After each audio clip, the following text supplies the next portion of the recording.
Okay, so as you could probably tell, things are really dark. And let me go ahead and increase this. So as you can see right now, the only light source I have is my computer and keyboard. So we're gonna go ahead and go up to 8%. This is at 8%. And at this point, this is just purely the light itself, meaning that there's no type of reflector or anything on here. So I'm trying to get it to 8%. It's gonna have to be pretty precise. So this is at 8%. And also at the same time, there's also other controls here with the Sidus app. So I could go to a quarter, which is 25%, half, 50%, and then full. Wow, that is just absolutely crazy bright. And as you can see, even at 25%, this is a lot of light. And my current color temperature right now is at 5400 Kelvin, but there are some presets here as well. This is 3200 Kelvin.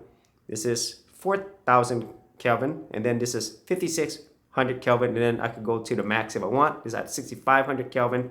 So I could go back down here.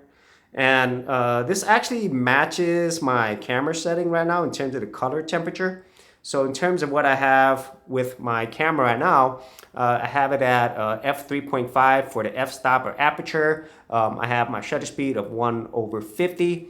I am shooting this at 24 frames per second. My ISO is at 2000 and my color temperature is at 5400 Kelvin. And as I mentioned a bit earlier, this is how things look like without a reflector. And the light itself is not too close, like it's not arm's length, it's maybe a little bit further. I don't know how to explain that to you, but basically it's not super close. But as you can tell, man, this is really, really bright.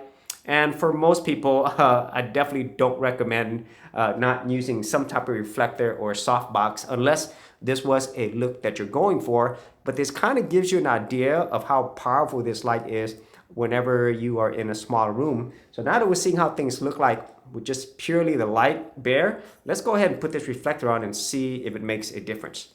Hey geeks, if you are a brand new creator and you simply want something easy to get you started, well, I got something for you with my Creator Starter Kit. This is a super simple step-by-step guide that's going to take you from having no channel to developing your very first YouTube channel, along with ideas, thumbnail designs, and other creator tips, including marketing. And the best part is, all of this is free. Simply head over to the link below, check out my page, and get started creating.